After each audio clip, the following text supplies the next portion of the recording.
एक बड़ी खबर भी आपको बता दें, हिमाचल विधानसभा चुनाव से जुड़ी हुई। हिमाचल विधानसभा चुनाव से पहले कांग्रेस को बड़ा झटका लगा है। पूर्व मंत्री और विधायक ने बीजेपी का दामन थाम लिया है। कद्दावर नेता मेजर विजय सिंह मनकोटिया बीजेपी में शामिल हो गए हैं। इसके अलावा पूर्व विधायक राकेश कालिया ने भी बीजेपी ज्वाइन कर ली है। बीजेपी ने राष्ट्रीय अध्यक्ष, बीजेपी के जो राष्ट्रीय अध्यक्ष हैं जेपी नड्डा, उन्होंने पार्टी ज्वाइन करवाई है। तो हम आपको बता दें कि कांग्रेस को चुनाव से पहले एक बड़ा झटका लगा है। तारीखों का ऐलान हो गया है, चुनाव सर पर है, प्रचार प्रसार का कार्यक्रम जोरों से आगे बढ़ रहा है। इसी बीच कांग्रेस को बड़ा झटका लगा है। पूर्व मंत्री और विधायक रह चुके कद्दावर नेता मेजर विजय सिंह मनकोटिया ने बीजेपी ज्वाइन कर ली है। अरुण उनियाल हमारे साथ फोन लाइन पर, हमारे ब्यूरो चीफ जुड़ चुके हैं। अरुण, आपसे जानना चाहेंगे कांग्रेस को कितना बड़ा झटका इसे समझा जा सकता है, क्योंकि ये दोनों नेता अच्छी खासी पैंठ रखते हैं राजनीति में। देखिए तमन्ना, हिमाचल प्रदेश के चुनावों से ठीक पहले कांग्रेस और भाजपा दोनों राजनीतिक दलों में एक दौड़ शुरू हुई थी।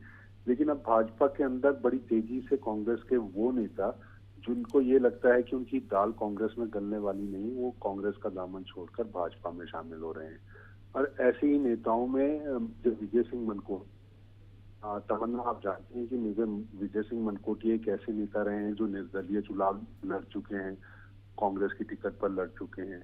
उन्होंने दूसरे जो है अपना ही राजनीतिक दल का गठन भी वहां पर किया। तो तमाम वक्त के अंदर विजय सिंह जैसे बड़े नेता के साथ नहीं बनने के मौके पर राजनीति मेजर विजय सिंह मंत्री रहे, तो कैबिनेट में भी एक दमदार चेहरा कांगड़ा की राजनीति का कभी किसी वक्त में जरूर रहे हैं और हमेशा हार का कारण बने हैं। अगर से जहां से वो चुनाव लड़ते आए हैं या धर्मशाला कभी चुनाव लड़ने की कोशिश की है, तो कांग्रेस के नेताओं के लिए ही काफी परेशानी का सबब बनते रहे हैं। तो हाँ, ये जरूर कह सकते हैं कि कांग्रेस के लिए उनका जाना जो है वो थोड़ा फिर घातक हो सकता है, क्योंकि अंदर वो कभी रहे नहीं।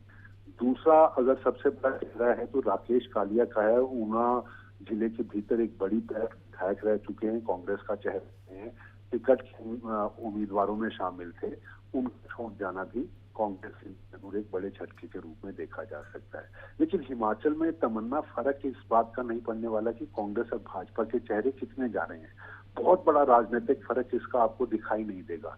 लेकिन उससे बड़ा फर्क अगर आप देखेंगे, अब तस्वीर क्योंकि नामांकन का आखिरी दिन कल था, 775 के करीब, क्योंकि अभी वो डाटा कंपाइल होने के बाद देर रात तक चलता रहा, लेकिन तकरीबन 775 ये जो 68 विधानसभा सीट है उसके उम्मीदवारों ने नामांकन भरा है। और आप यकीन मानिए, सबसे बड़ा खतरा अगर राजनीतिक दलों को किसी भी चीज से होगा तो ना तो आम आदमी पार्टी से है, लेकिन अपनों की ही बगावत से होने वाला है, जो निर्दलीय के रूप में यहाँ पर आ गए हैं।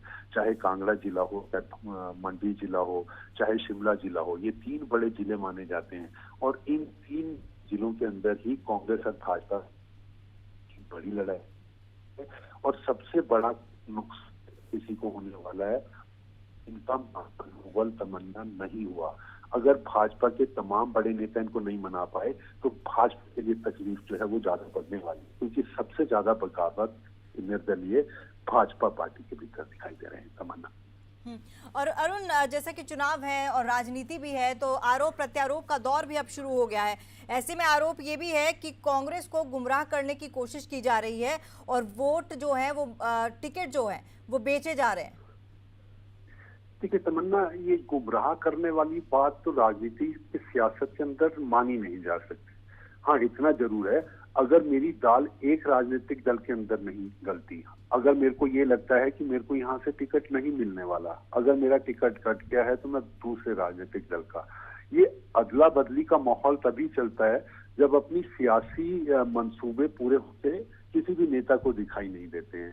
2 बार हार गए, 1 बार हार गए, या पार्टी को ये लगा कि उनको इस वक्त जो है एक नए चेहरे के रूप में उतारना है, जैसे भाजपा ने अपने 11 विधायक ही बदल दिए। तो ऐसे में कागजी चेहरे जो विधायक के रूप में थे वो ही सरदर्दी बने। तमन्ना, सबसे बड़ा सियासत के अंदर का खेल क्या है? ये जो सियासत को माना जाता है ये मधुमक्खी का छत्ता है, और इस छत्ते के अंदर अगर कोई भी हाथ डालेगा, जब तक भाजपा सत्ता में नहीं थी, जब तक लगातार भाजपा हिमाचल प्रदेश के अंदर भी सत्ता में अपनी पैठ नहीं बनाती रही, तब बगावत भाजपा के अंदर दिखाई नहीं देती थी। लेकिन चूंकि ये 2 बार 5 साल धूमल सरकार के वक्त में काट चुके हैं, 2.5 शांता कुमार के वक्त में हिमाचल में काट चुके हैं। सत्ता का जो एक सुख है, सत्ता के साथ मधुमक्खी का ये छत्ता बड़ा होता जा रहा है और इसी वजह से ये बगावत के चेहरे भी अब आपको कांग्रेस से ज्यादा भाजपा में भी दिखाई देने लगे हैं। तो तकलीफ दोनों राजनीतिक दलों की है, लेकिन जो सत्ता में बैठे राजनीतिक दल होती है उसकी ज्यादा बढ़ जाती है और यही देखने को हमारे को नामांकन के बाद की तस्वीर से लग रहा है। लगभग 747 के करीब कुल उम्मीदवार हिमाचल प्रदेश में भाग्य आजमाएंगे।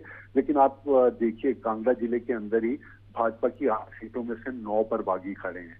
अगर आप शिमला जिले की बात करेंगे तो शिमला जिले के अंदर भी तकरीबन 5 से 8 सीटें हैं कुल, और 4 सीटों के ऊपर बगावत भाजपा को झेलनी पड़ रही है। मंडी जिले में भाजपा के 5 और कांग्रेस के 2 सीटों पर बागियों ने परेशानी बढ़ा रखी है। तो तस्वीर बड़े बड़े जिलों के साथ, जिनमें कांगड़ा 15 विधानसभा क्षेत्र है, मंडी में 10 हैं, शिमला में 8 हैं, वहां तकलीफ फिलहाल अभी भाजपा की ज्यादा बड़ी दिखाई दे रही है। लेकिन मैं फिर कह रहा हूं तमन्ना, भाजपा एक सशक्त पार्टी है, आला कमान सशक्त है, मान मनोबल का दौर है। भाजपा के तमाम नेता, राष्ट्रीय अध्यक्ष जगत प्रकाश नड्डा तक बिल्कुल अब देखना ये होगा कि बागी, चाहे वो बीजेपी की तरफ से बागी हो, चाहे वो कांग्रेस की तरफ से बागी हो, कितनी बड़ी चुनौती अपनी पार्टी के लिए साबित होते हैं। फिलहाल आपका बहुत बहुत धन्यवाद तमाम जानकारी के लिए।